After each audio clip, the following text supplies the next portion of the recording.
Glória a Deus. Abra sua Bíblia comigo em Mateus, capítulo 16. A gente não tem tanto tempo assim.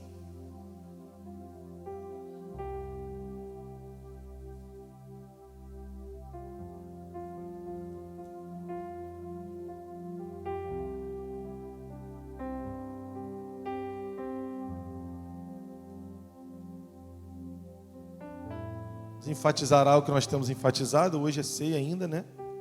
Vamos lá. Mateus capítulo 16, dos versos 13. Vamos no 16. Simão Pedro respondendo disse: Tu és o Cristo, filho do Deus vivo. E Jesus respondeu a ele, ou a isto respondeu Jesus, que é a versão que eu mais uso. Bem-aventurado és tu, filho de Jonas, porque não foi carne e nem sangue que te revelaram, ou que te revelou, mas o meu Pai que está nos céus. Pois também eu te digo que tu és Pedro, e sobre esta pedra da revelação que você teve, que eu sou o Cristo, eu vou edificar a minha igreja, as portas do inferno não prevalecerão contra ela. Eu te darei as chaves do reino dos céus, e tudo que ligares na terra será ligado nos céus, e tudo que desligares na terra será desligado nos céus. Então mandou aos seus discípulos que a ninguém dissessem que ele era Jesus ou Cristo. Amém? Eu acho que vale a pena, já começando,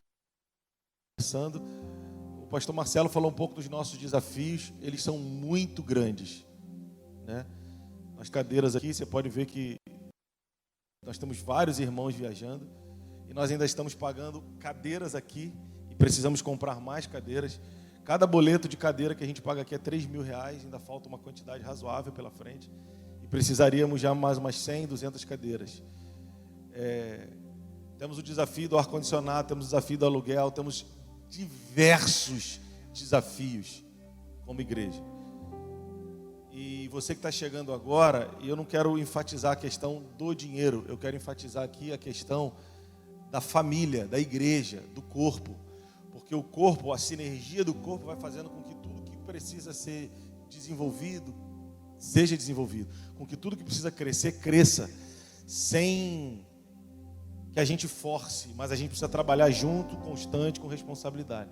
Por isso é muito interessante a nossa escola Raízes. Eu queria fazer lá em cima, numa sala lá em cima, mas os pastores entenderam que é melhor a gente fazer aqui embaixo. Então por isso que é muito importante você participar da escola Raízes.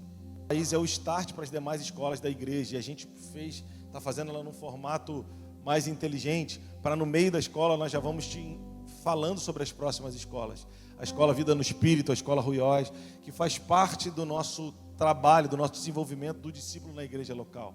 Nós vamos falar sobre os nossos cursos de obreiros, cursos de diáconos. Ainda não temos isso em pauta,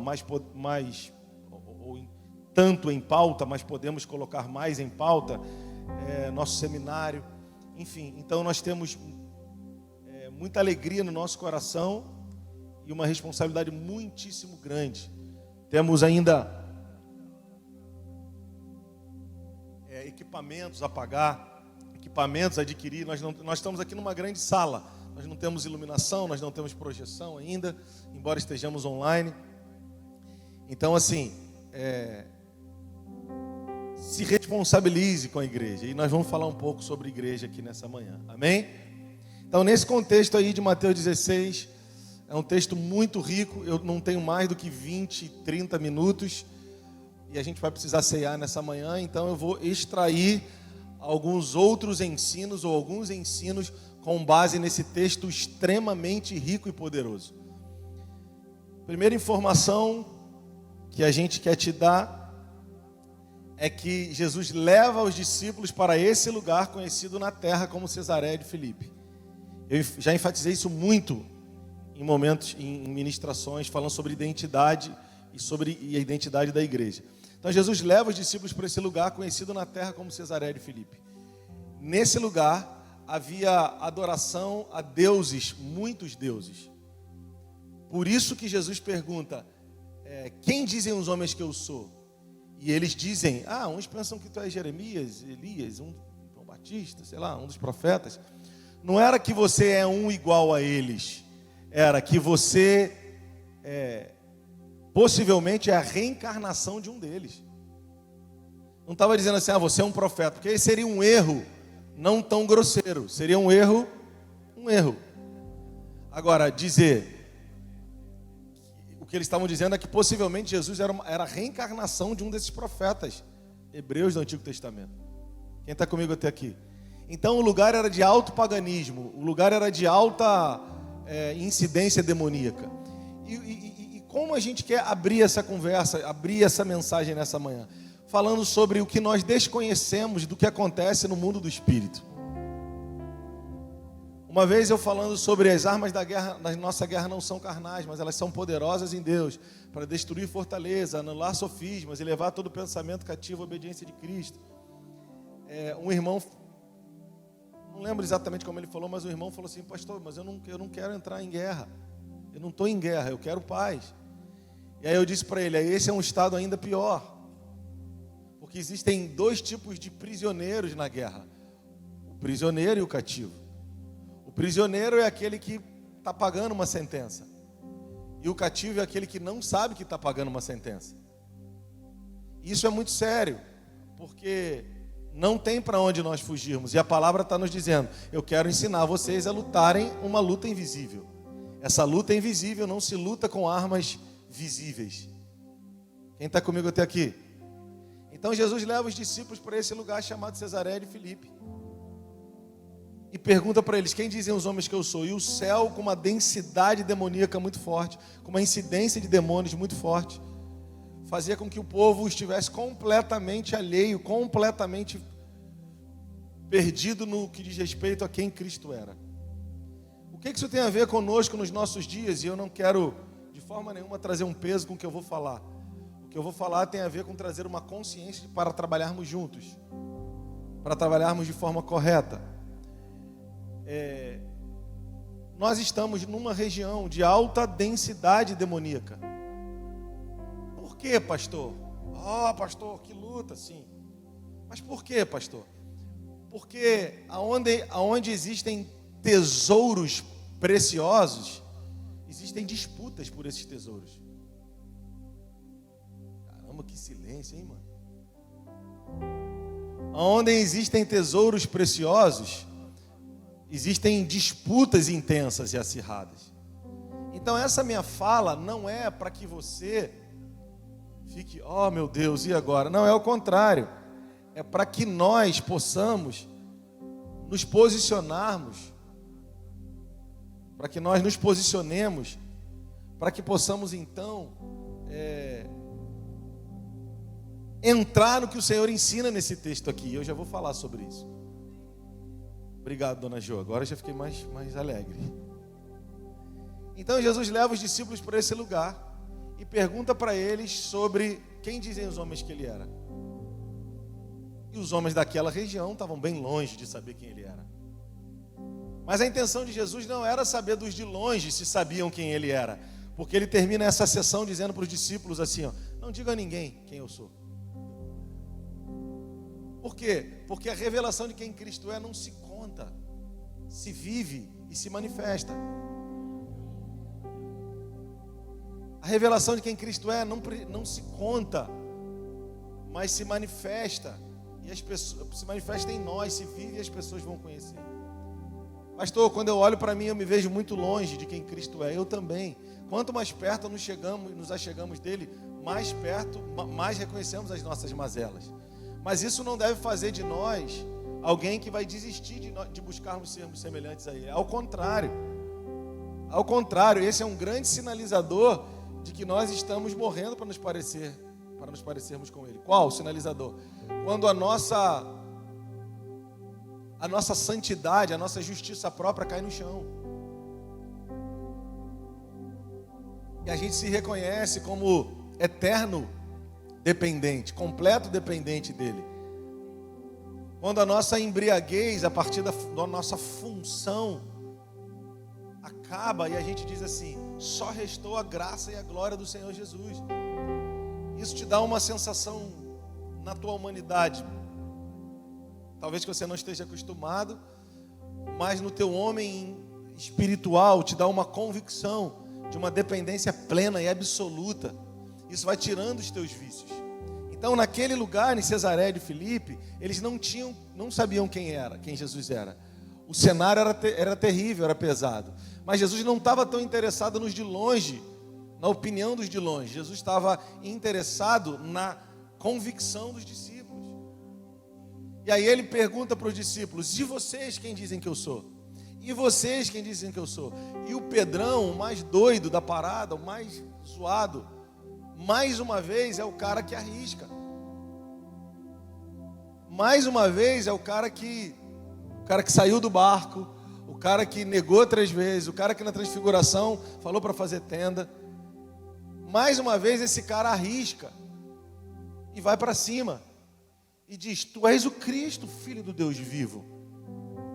E Jesus diz: não foi o carne nem sangue que te revelou isso, mas o meu Pai que está nos céus. Aqui é a primeira vez que se tem a revelação da igreja. E a revelação master, a revelação, a pedra principal de revelação da igreja está aqui. E nós precisamos observar que isso aconteceu está ali claro desse jeito, para nos ensinar em que contexto Deus vai revelar a sua vontade a partir da igreja. No contexto, não sei se eu falei isso, nesse lugar em Cesareia de Filipe, tinham altares a deuses, a muitos deuses, e um lugar específico de adoração ao Deus Pan, o Deus do pânico. Acreditava-se que nesse lugar onde tinha um altar ao Deus do pânico, numa caverna, ouvia-se vozes do mundo espiritual. Ou seja, o próprio inferno aberto naquele lugar. Então havia muita cegueira, muito paganismo, muito engano. E aí nesse contexto, que Jesus leva os discípulos, ele manifesta a realidade da igreja. Por isso que para nós como pastores, e orem por nós, é muito difícil. Nós temos que ter a calculadora e a fé. Ou é fé ou é calculadora. Como é que faz? Só que chegamos num determinado momento que precisamos usar os dois, que teoricamente são antagônicos, tá? Teoricamente são antagônicos. Aonde você quer chegar, pastor?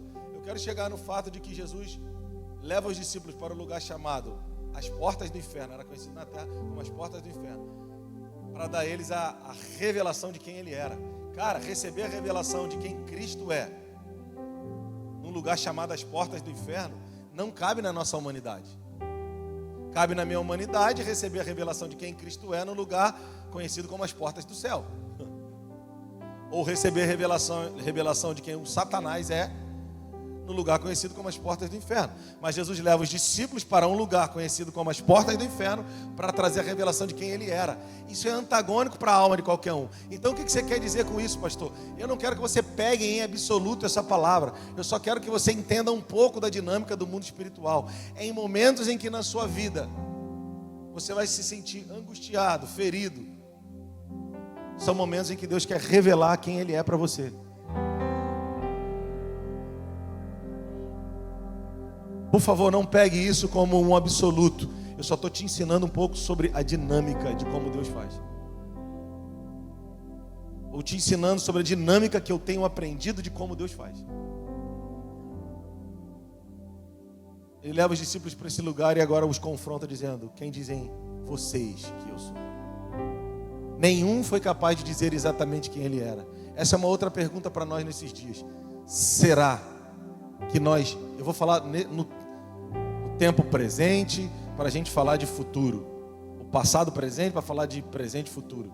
Será que do que nós já conhecemos de Cristo, de ontem até hoje, nós já temos a revelação clara de quem Ele é? Ou nós estamos precisando de uma revelação clara de quem Ele é nesses dias, para os próximos dias? Vou falar de novo. Nós já temos uma revelação clara de quem Cristo é, dos dias passados até hoje. Ou nós estamos precisando de uma revelação clara de quem Ele é de hoje para os próximos dias? Vou tentar falar a terceira vez. Será que nós já temos uma revelação clara de quem Cristo é dos dias passados para hoje? Ou nós estamos precisando de uma revelação clara de quem Ele é hoje para os próximos dias?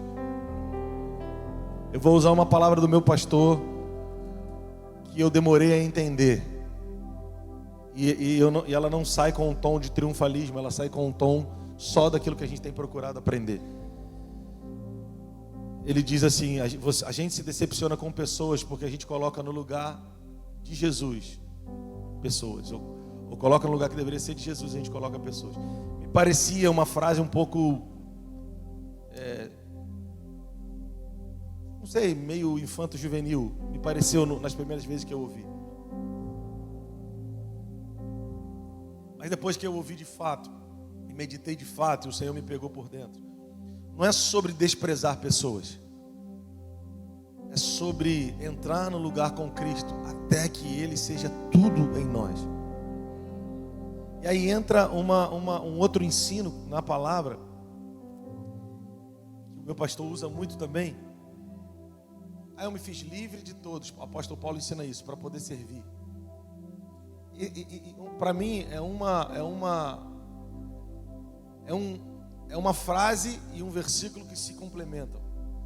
Porque é muito difícil você se fazer livre, totalmente livre emocionalmente de alguém para poder servir. É muito difícil. Mas os dois ensinos estão diretamente ligados.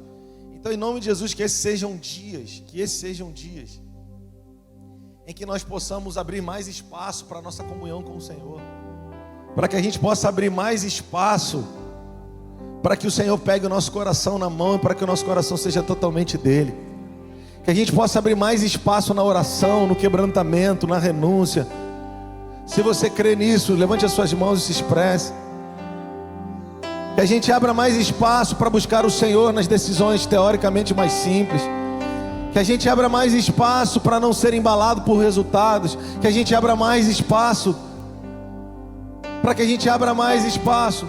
Porque Jesus pergunta: quem dizem os homens que eu sou? Ninguém soube responder. Será que nós sabemos responder quem Ele é?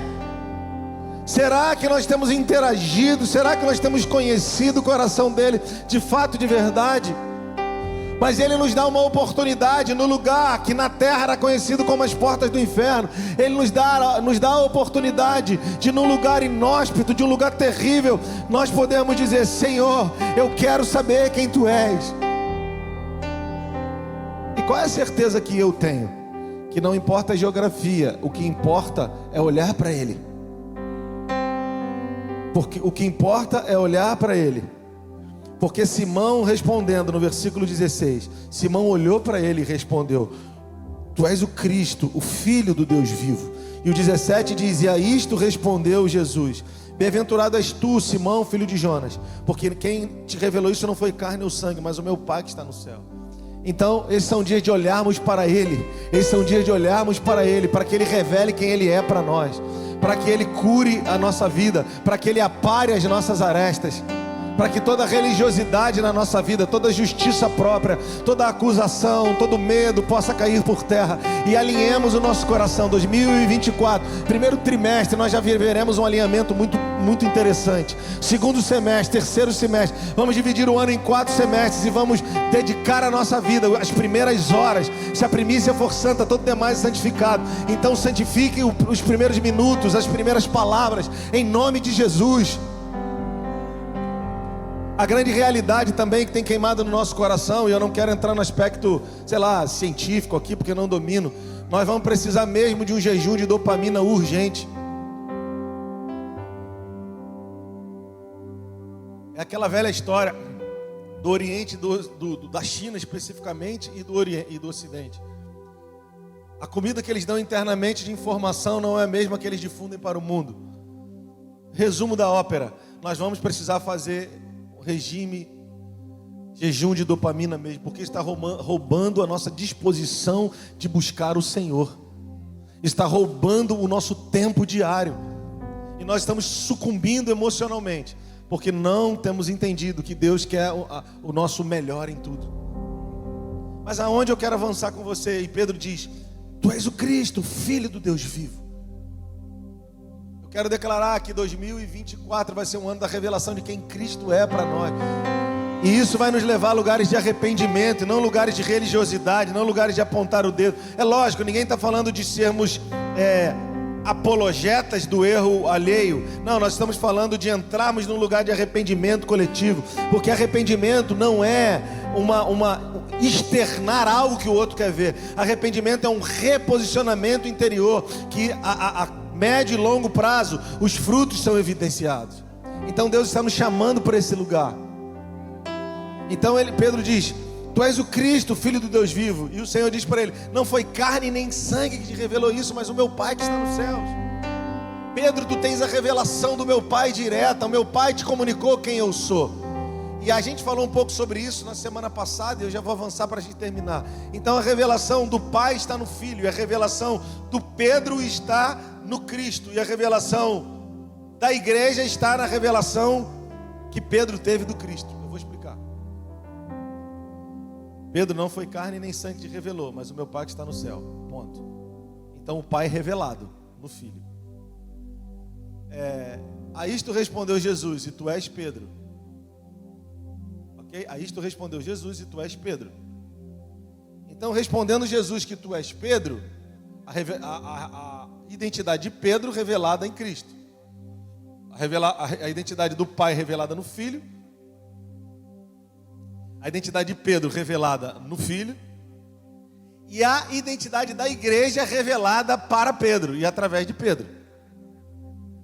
E ele diz: a isto respondeu Jesus: e tu és Petros, um pedaço de pedra tirado da rocha, e sobre esta pedra da revelação que você teve, eu vou edificar a minha igreja, e as portas do inferno não prevalecerão contra ela.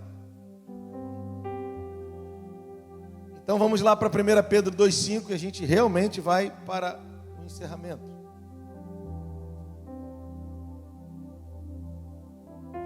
Essas igrejas modernas agora tem mais tempo de aviso do que... Tô brincando.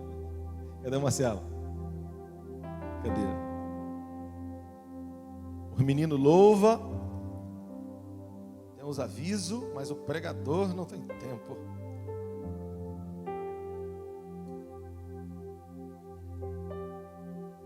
Brincadeira. 1 Pedro 2,5.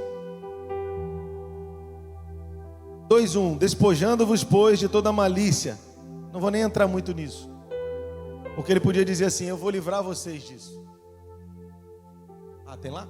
Obrigado. O Senhor podia dizer através de Pedro: eu vou livrar vocês disso. Mas ele não diz isso. Ele diz: despojando-vos, portanto. Ou seja, sejam intencionais nisso. Despojando-vos, portanto, de toda maldade, dolo, hipocrisias. Quem sabe um dia a gente fala só sobre isso. Invejas e toda sorte de maledicências. Não é só de maledicência, de um grande leque de mal dizer. Volta lá por gentileza, príncipe. Despojando-vos, é como tirar a roupa de tudo que é mal, de tudo que é doloso, de tudo que é fingimento, de tudo aquilo que é apontamento de dedo, que essa é uma outra frase que a gente aprendeu com o meu pastor, agora com o Juscelio. Apontar o erro do outro não me livra do meu, não resolve o meu. Eu só peco 2 vezes, o meu e de apontar o do outro. De toda maldade, dolo e de hipocrisias, de invejas e toda sorte de maldizer. 2. Isso é o que a gente tem que se despojar. E isso é o que a gente tem que abraçar. E isso é o que a gente tem que pegar. E isso é o que a gente tem que mergulhar. E isso é o que a gente tem que tratar como principal na nossa vida. Desejem ardentemente, como um namorado com a sua namorada. Não ficou legal. Como um marido com a sua esposa. Aleluia. Um noivo com a sua noiva. Desejem ardentemente. Tenham fogo, paixão no coração. Como uma criança recém-nascida precisa do leite, vocês também precisam. Sabe quando o menino bota a boca no seio da mãe? Ele está dizendo: desejem ardentemente isso, como uma criança, para que por ele vos seja dado crescimento para a salvação, A Bíblia, um dia a gente pode pregar sobre isso, e eu acho que eu gostaria de em breve fazer. A Escritura fala sobre desenvolvermos a nossa salvação. Nós entramos pela porta da salvação, mas nós não desenvolvemos a nossa salvação. Falar de desenvolver a salvação, porque nós somos salvos pela graça, mediante a fé. Isso é igual uma criança, que se ela não for bem alimentada, ela cresce desnutrida. E por isso eu falei do jejum de dopamina, porque nós nos alimentamos tanto de rede social e de internet, que quando a pressão vem, a gente não tem nutriente no nosso corpo espiritual suficiente para encarar os desafios, porque os nossos depósitos são fracos. Então, se uma criança não for alimentada, ela cresce fraca, ela vai ter problemas cognitivos e uma série de problemas que ela pode enfrentar. Então, uma vez que somos salvos, e a Escritura fala para desenvolvermos a nossa salvação, quando nós não desenvolvemos a nossa salvação, nós nos tornamos crentes frágeis. Oramos bem, pregamos bem, mas não temos comprometimento com a igreja, com o que é ser corpo de Cristo. Eu venho de uma época em que igreja enfim, você já sabe. Então, em nome de Jesus, ele começa falando sobre igreja. Ele começa falando, mas ele está falando, nós vamos chegar ali, sobre igreja. Então, aí o versículo 2, ele está dizendo, o genuíno leite espiritual, para que por ele vos seja dado crescimento para a salvação. Desejar ardentemente, como crianças recém-nascidas, o genuíno leite espiritual, que vocês comam da presença, bebam da presença, busquem na presença o verdadeiro leite espiritual, o genuíno, sem mistura, para que por ele vos seja dado crescimento, para que não fiquemos mais parados em meninices, tropecemos mais em problemas de relacionamento, que não caiamos mais em questões fáceis de serem resolvidas, para que seja dado crescimento para a vossa salvação. Próximo versículo, por gentileza. Em outras palavras, ele está dizendo, se é que você já nasceu de novo. Ele está dizendo, eu não estou falando isso para ímpio, eu estou falando isso para crente. Amém? Ele está dizendo, se é que você nasceu de novo. Pastor, mas isso é muito sério. Pois é, gente. Pois é. Eu ouso dizer que, e não sou eu quem digo, e nem sou eu quem quero dizer, mas eu ouso dizer que o que diz se nascemos de novo de fato ou não são os frutos, né? E o fruto não é algo que se é evidenciado da noite para o dia.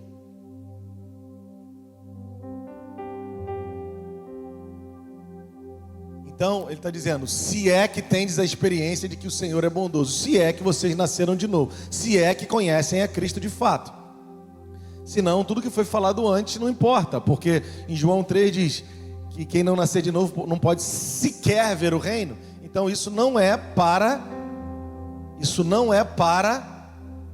quem não nasceu de novo, o que foi ensinado antes, é para quem nasceu de novo.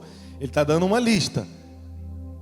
Abram mão de tudo que é maldade, dolo, maledicência, e se apeguem ao genuíno leite, se é que nasceram de novo. Próximo, por gentileza.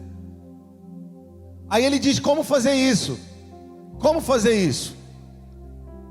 Qual que é o primeiro, principal, constante e eterno passo?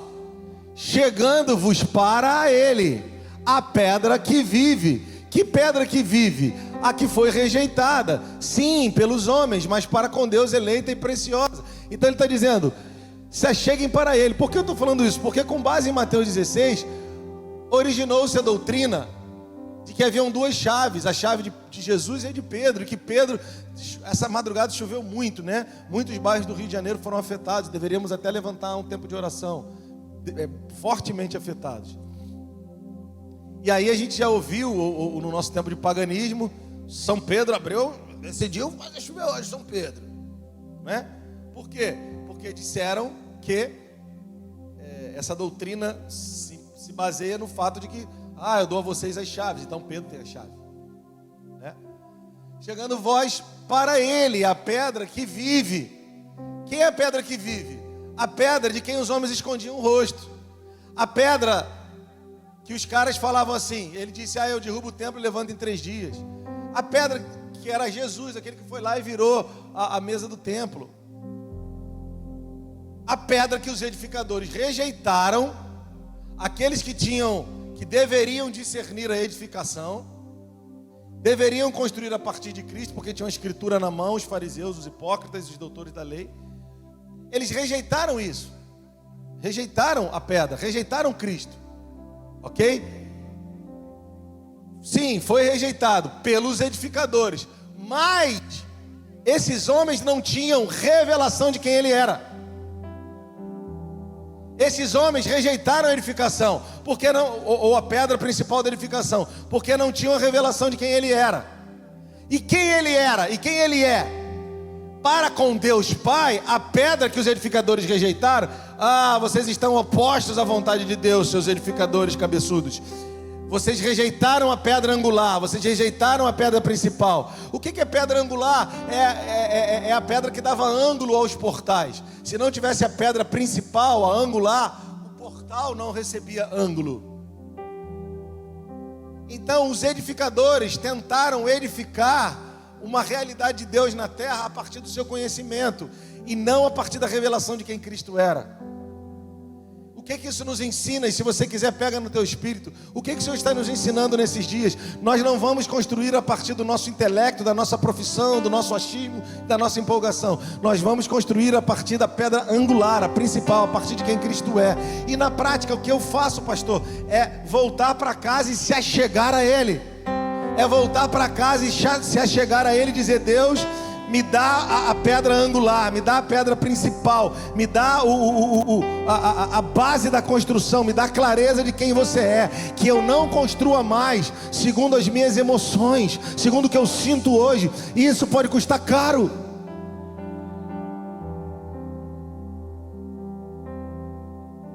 Pedra que vive, rejeitada assim pelos homens, mas para com Deus, eleita e preciosa. Próximo. Aí é que ele desmistifica e diz: também vós mesmos, como pedras que vivem. Ele está dizendo: ele é pedra eleita e preciosa. Ele me disse que eu sou Petros, pedra viva. E vocês também, como pedras que vivem. Então vamos lá. Cristo, a pedra angular. Pedro, um pedaço de pedra tirado da rocha. Pronto, ele também tem a chave. Não. Ele diz: e vocês também, vós mesmos, como pedras que vivem, também são edificados, casa espiritual, para serem sacerdócio santo. Casa espiritual, para serem sacerdócio santo, a fim de oferecer de sacrifícios espirituais, agradáveis a Deus, por intermédio de Jesus Cristo. Vê só o que diz o 6, para a gente finalizar no 5. Aí ele volta no que disse um pouco no 4. Pois está escrito: eis que ponho em Sião uma pedra angular, eleita e preciosa. Diz que, um pouco do que disse no 4 e no 5. Quem nela crê não será de modo nenhum envergonhado. Versículo 7. Pode ir lá, então. Para vós outros, os descrentes, a pedra. Olha lá, para vós outros, portanto, os que credes, é a preciosidade. Mas para os descrentes, a pedra que os construtores rejeitaram, essa veio a ser a principal. Essa veio a ser a pedra angular. 8. Pedra de tropeço e rocha de escândalo e de ofensa para eles. Os que tropeçam na palavra, sendo desobedientes para o que também foram postos. Vamos para o 5. Muito bom. Também vós mesmos, como pedras que vivem, sois edificados, casa espiritual, para ser de sacerdócio santo, a fim de oferecer de sacrifícios espirituais agradáveis a Deus, por intermédio de Jesus Cristo. Então, para a gente finalizar aí, também vós mesmos, como pedras que vivem. Como influenciar uma região? E qual é o nosso trabalho aqui? O nosso trabalho aqui não é sermos um auditório esperando as boas palavras. O mínimo, e eu não estou colocando como mínimo, eu estou colocando como básico. A melhor palavra é básico. O básico de reciprocidade coletiva vai ativar um crescimento gradativo e poderoso. Vou repetir. O básico de reciprocidade individual vai refletir no coletivo um desenvolvimento poderoso. Pronto. Explica, pastor. Explico. Ontem nós tivemos o treinamento de voluntários. Quantas pessoas nós tínhamos aqui, Carol, ontem? Glória a Deus, umas 25 pessoas. Nós vamos ter um encontro dos músicos no próximo sábado. Tem chegado muitos músicos aqui e na outra igreja também. Alguns, né? Na outra igreja também. Lá até mais. Que horas vai começar, Saulo? 10 horas da manhã. Vai ser aqui?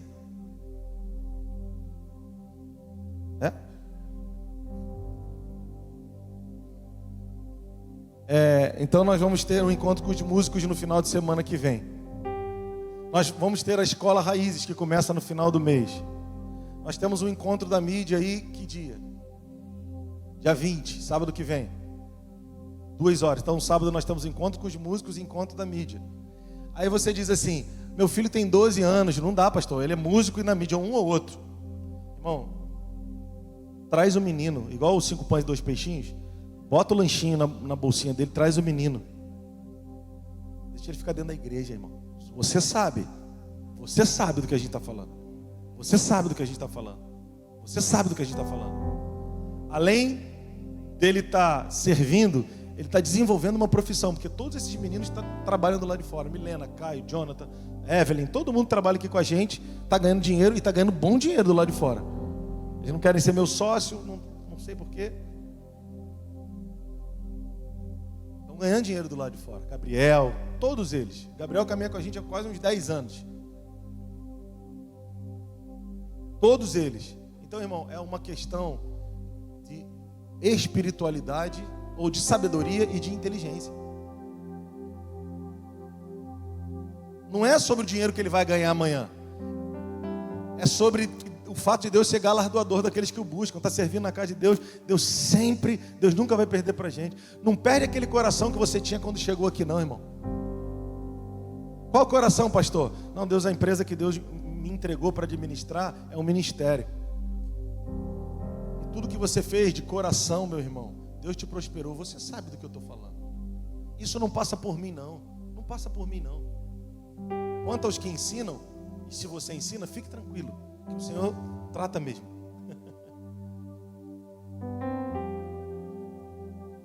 Agora o que a gente não pode perder é o coração da responsabilidade de vós mesmos como pedras que vivem. Nós não devemos ser passivos naquilo que Deus está nos chamando a sermos ativos.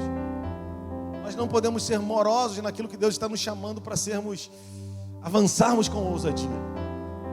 E toda essa ousadia, todo esse avanço começa com passos pontuais. Então no sábado nós vamos ter os músicos de manhã, a mídia à tarde. Nós vamos estar no centro de recuperação com outro grupo. E os jovens no sábado à noite. E o menino então vai ter que ficar mais aqui, né? Por isso nós já deveríamos ter uma lanchonete. Por isso nós já deveríamos ter um almoço. E hoje vai ter almoço lá. Ouça um amém aqui tá.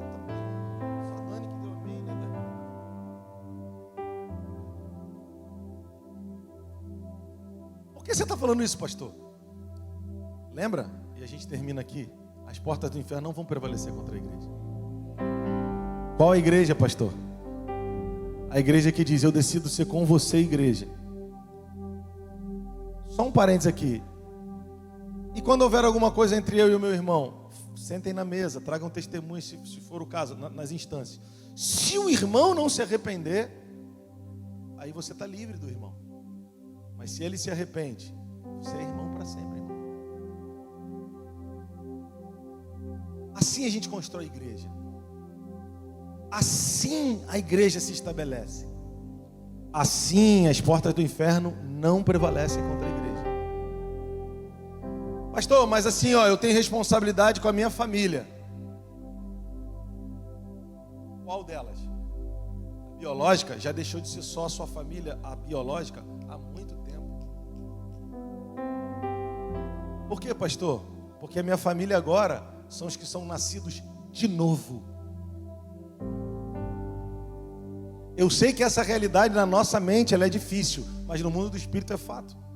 O dia que eu nasci, eu não escolhi nascer. Eu nasci. Mas o dia que eu nasci de novo consciente, me arrependi, nasci de novo e a partir de então passei a viver numa nova realidade, novo nascimento. Então, quando eu me eximo da responsabilidade da igreja pensando em instituição, eu estou semeando algumas coisas não tão legais assim. Então, como uma igreja se estabelece em uma região, com gente que decide, eu não vou fazer tudo sozinho, eu não tenho condições de fazer tudo, e nem quero. Mas quando o mínimo ou básico de resposta eu dou, na coletividade, isso começa a ser, vai ganhando combustão. E falando de Recreio, um lugar de alta densidade espiritual, mas de alta riqueza de gente, alta riqueza de recursos, alta riqueza de muita coisa. A igreja começa a ser estabelecida numa região. Os céus começam a responder. A glória de Deus começa a vir de forma mais intensa. Os milagres de Deus começam a serem difundidos no meio do povo. As curas e os sinais começam a ser mais evidentes, como você já provou, como você tem provado. A gente estava numa reunião ali com alguns pastores um dia desse, e 4 nós oramos. Sentimos de Deus de orar. Cara, vamos orar para que haja destravamento nisso. Alguns estão até viajando. Para que haja destravamento nisso. Quando nós começamos a orar, foi muito forte. Na mesma semana, houve destravamento do contrato de um, houve destravamento de um atrasado do outro, houve destravamento de uma outra coisa do outro. Porque quando a igreja se posiciona coletivamente em uma oração comunitária, uma oração para a família, Deus começa a destravar. Nós temos sala de oração toda quarta-feira às 18 horas. E vai iniciar essa semana, eu não tenho exatamente o horário, mas vai voltar a nossa sala de oração de sexta-feira pela manhã. Isso vai ser divulgado nas redes sociais. Mas muito que nós tivéssemos pelo menos 3 turnos semanais. Um de segunda, um de quarta e um de sexta. Um de segunda de manhã, o de quarta à noite já tem, o de sexta que já sempre teve, está voltando. Se nós conseguíssemos isso, porque nós precisamos de toda a semana, começando com segunda, quarta e sexta, preenchida com oração intencional. Incenso subindo. Então você que está chegando aqui agora, pastor, eu nem me apresentei, mas eu quero me apresentar para a oração. É a apresentação que a gente mais ama. Porque nós cremos no que o Senhor está fazendo. Nós estamos debaixo de muitos desafios, mas de muitas palavras que são corroboradas por uma palavra do Senhor. E nós não estamos te chamando para ser o Messi da parada, tipo assim, vem aqui, toma a bola, rabisca, vai lá, vai para cima. Nós estamos falando sobre um avanço coletivo. Se nós queremos que os nossos adolescentes amem essa igreja, nós vamos ter que trabalhar rápido com o trabalho com os adolescentes. Se nós queremos que os nossos adolescentes não amem amem a igreja. Deus está te dando a oportunidade e a responsabilidade de estar num ministério que está começando como igreja agora. Éramos só um ponto de pregação com essa mesma quantidade de pessoas num cinema. Mas se você for olhar para o lado e as pessoas que estão viajando, nós realmente em breve vamos ter que começar já a comprar cadeiras. E temos muita coisa para fazer ainda. Pastor, como é que faz? É com a calculadora? Não, nós agora estamos olhando um pouco mais para ela. Mas a fé não pode ser tirada do movimento. A fé é o elo, é o eixo. Eu queria que você ficasse de pé nessa hora.